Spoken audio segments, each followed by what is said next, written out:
I am Amy Stevens. Yay! I am a highly specialist speech and language therapist, and I'm an advanced practitioner in AIRS sensory integration.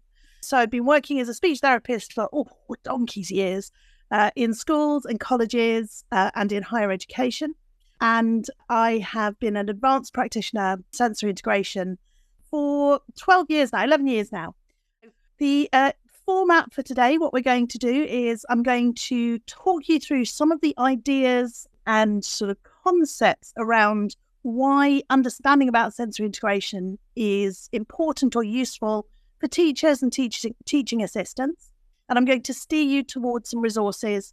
I'm going to give you some kind of practical strategies and things to think about, which hopefully if you're supporting learners in the classroom, who have identified or unidentified sensory integration needs, you will feel that there's something you can try tomorrow which will help.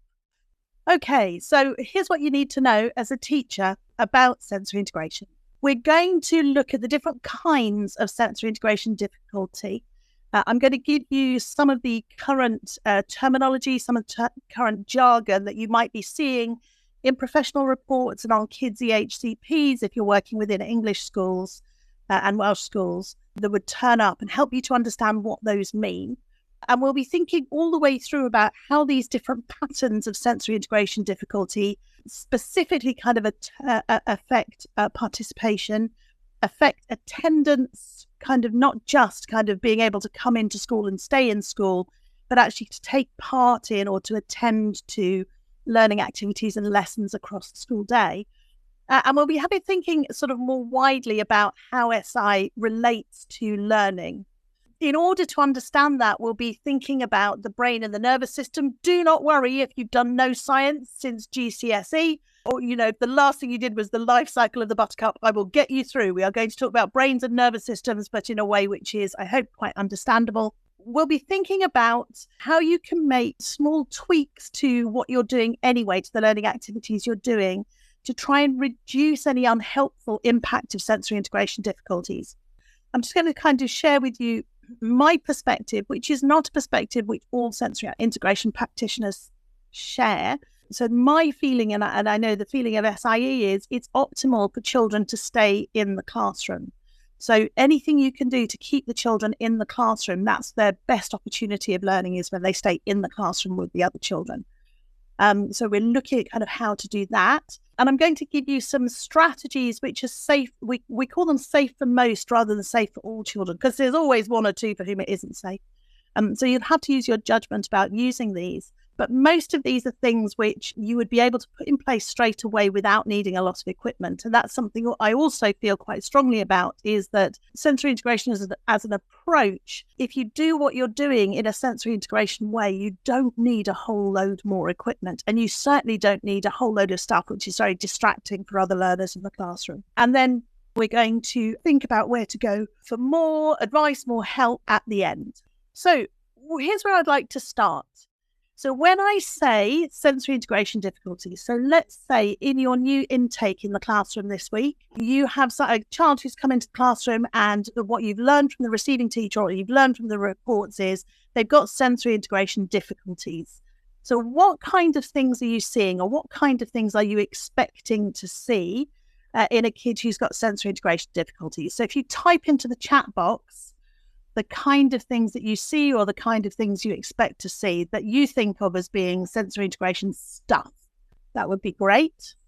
Yeah, so PT is saying, finding it hard to sit still. So absolutely. So those, Rebecca's saying fidgeting, lack of focus. Jude saying handwriting difficulties, sensitivity to noise and to lights. Yep. Mandy saying not attending to the activities. Yeah, being disrupted. Yep. And avoidance. So Jude, when you say avoidance, what do you mean? Nico's saying kind of refusing to take part in things like colouring, painting, or using Play-Doh. Yeah, Eve's saying there's the kind of quality difference, so they're just not able to engage so well. They can look a bit shy, a bit introverted.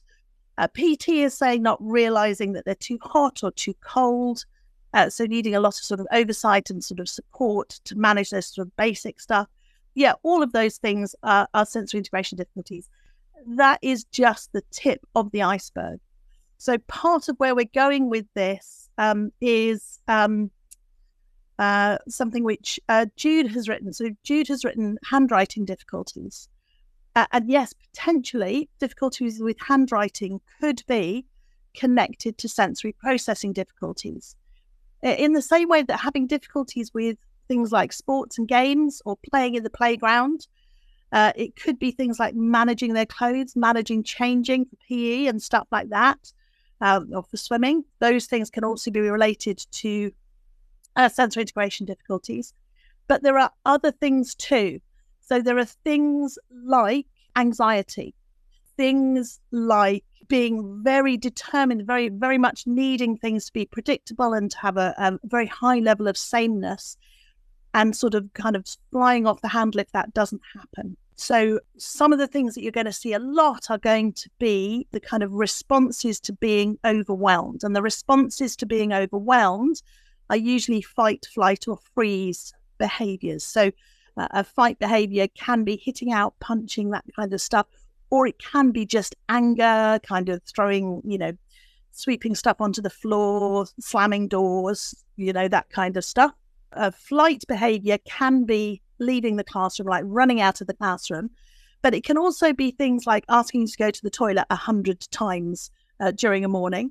It can be like just pulling back, just withdrawing, not being able to take part in group activities, not wanting to join, if you're doing tabletop learning, not wanting to join other kids who are doing tabletop learning. And the freeze behaviours, those are kids who are so overwhelmed that they're almost trying to block out that they're there. So that could be kids putting their head down on the desk and just trying not to be there.